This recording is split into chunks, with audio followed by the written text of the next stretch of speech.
ডাঙৰীয়াক ধন্যবাদ জ্ঞাপন কৰিব লাগিব।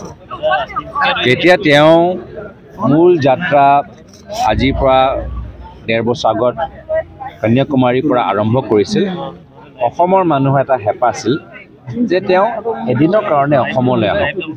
সেই সময়ত তেওঁ নোৱাৰিলে, যিহেতু দক্ষিণৰ পৰা উত্তৰলৈ তেওঁ এটা মহান ঐতিহাসিক যাত্ৰা অতিক্ৰম কৰিছে। আজি তেওঁ মাত্ৰ এদিনৰ কাৰণে নহয়, প্ৰায় ৭-৮ দিনৰ কাৰণে আজি অসমলৈ আহিছে। পূৰ্বৰ পৰা পশ্চিমলৈ, উত্তৰ পূৰ্বৰ পৰা পশ্চিম আৰু এটা দীঘলীয়া এটা যাত্ৰা তেওঁ আৰম্ভ কৰিছে। মই ভাবিছোঁ এই যাত্ৰাৰ যোগেদি তেওঁলোকে যথেষ্ট সাধাৰণ মানুহক ওচৰৰ পৰা লগ পাইছে আৰু বহুত মানুহৰ আৱেগ আজি তেওঁ বুজি পাইছে। বিশেষকৈ অসমত যেতিয়া আহিব, অসমৰ মানুহে আজি কংগ্ৰেছ দলটো কিমান ভাল পায়, ৰাহুল ডাঙৰীয়া তেখেতৰ এই যাত্ৰাৰ কাৰণে কিমান শলাগ লৈছে, আৰু আমি পৰৱৰ্তী দিনত ভৱিষ্যত অসমে ভাৰতৰ যেতিয়া আমাৰ ইণ্ডিয়া লায়েন্সৰ চৰকাৰ হ'ব, আমি সকলোৱে কি বিচাৰোঁ, এই গোটেইবোৰ কথা তেওঁ জানিবলৈ এটা গুৰুত্বপূৰ্ণ এটা মঞ্চ পাইছে, প্ৰক্ৰিয়া পাইছে। আৰু আজি এটা আনন্দ এটা দিন, উৎসাহৰ দিন।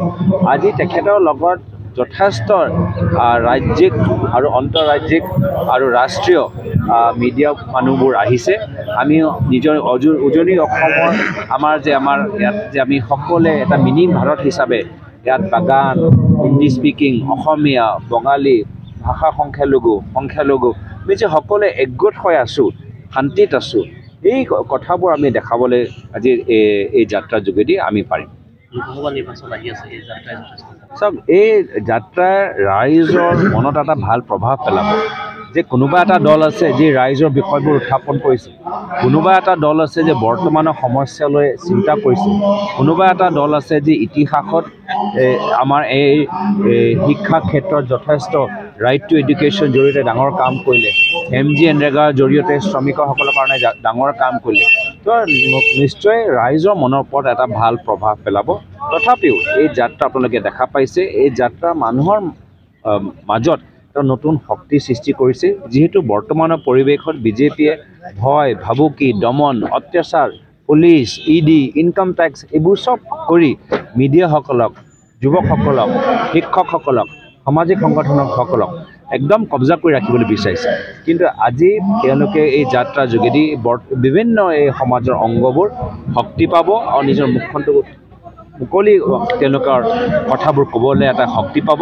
এই শক্তি যে আমি দিছোঁ ৰাইজক, এই প্ৰভাৱটো নিশ্চয় অনাগত লোকসভা নিৰ্বাচনত দেখা পাব।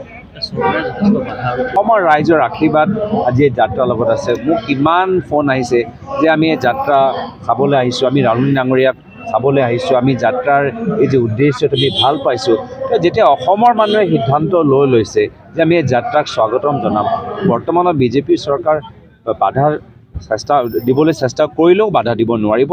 যাত্ৰাটো যথেষ্ট ইতিমধ্যে মাত্ৰ 3 দিনৰ ভিতৰতে যথেষ্ট জনপ্ৰিয়তা লাভ কৰিছে, চৰকাৰে একো কৰিব নোৱাৰে।